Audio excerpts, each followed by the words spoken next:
और संवेदनशीलता को दिखाता है।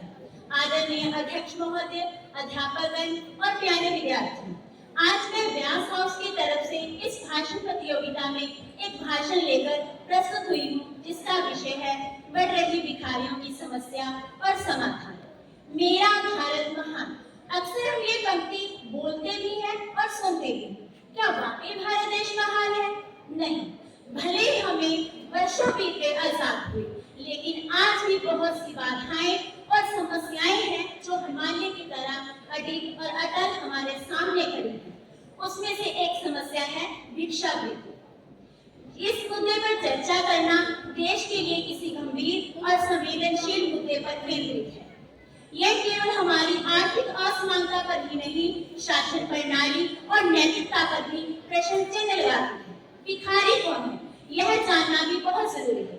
जो व्यक्ति अपनी जीविका के लिए दूसरों से दान या सहायता मांगता है, वह सहायता भीख के रूप में पैसे की नहीं होती।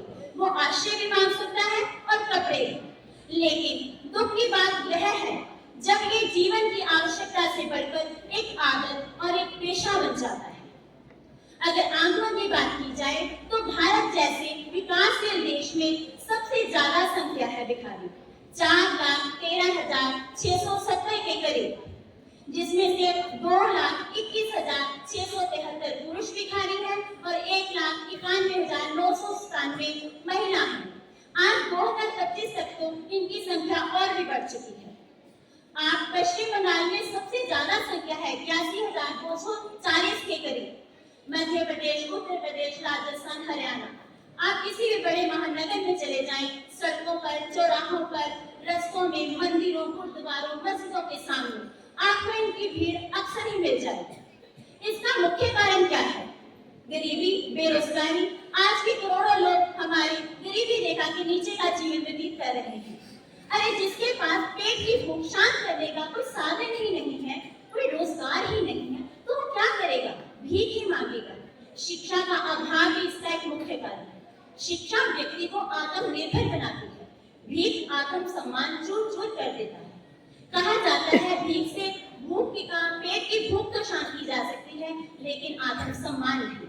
लेकिन अभी भी पिछड़ी श्रेणियों के जो व्यक्ति हैं, वो अपने बच्चों को स्कूल में नहीं भेजते और धीरे धीरे वही बच्चे भिखारी के रूप में सड़कों पर घूमते नजर आते हैं। भिक्षावृत्ति का प्रभाव हमारे हर क्षेत्र पर पड़ता है, चाहे वो सामाजिक हो, चाहे वो धार्मिक। सामाजिक दृष्टिकोण की बात करें तो ये हमारे देश की छवि को बिगाड़ती है। जब विदेशी पर्यटक हमारे देश में घूमने आते हैं तो इनकी भीड़ देखकर एक नकारात्मक छवि बना लेते हैं। धार्मिक दृष्टिकोण से दान क्या है? दान देना पुण्य की बात समझा जाता है, लेकिन यदि दान क्या दुरुपयोग हो जाए तो भिक्षावृत्ति को बढ़ावा दे। मैं ये नहीं कहती कि आप दान मत दीजिए या सहायता मत कीजिए, लेकिन सोच समझकर विवेक से। कुछ लोग शारीरिक विकलांग होते हैं, वो दूसरों की दया पर निर्भर करते हैं, लेकिन कुछ संगठित गैंग से संबंधित होते हैं जिन्हें भिखारिया माफिया कहा जाता है, जो ज्यादातर अपराधी, तस्करी, बच्चों के अपहरण, नशा, चोरी की अपराधों में शामिल हो जाते हैं। कुछ लोग काम करने में असमर्थ होते हैं, लेकिन नशे की लत उन्हें इतना निकम्मा कमजोर बना देती है कि वह मेहनत करने की बजाय भीख मांगना आसान समझते हैं। इससे मेहनत और आत्मनिर्भर के मूल्य कमजोर हो जाते हैं। जैसे कहा जाता है ना, डॉक्टर के बच्चे डॉक्टर बनते हैं, इंजीनियर के बच्चे इंजीनियर बनते हैं, तो भिखारी के बच्चे क्या बनेंगे? भिखारी। क्या इस समस्या का कोई समाधान नहीं?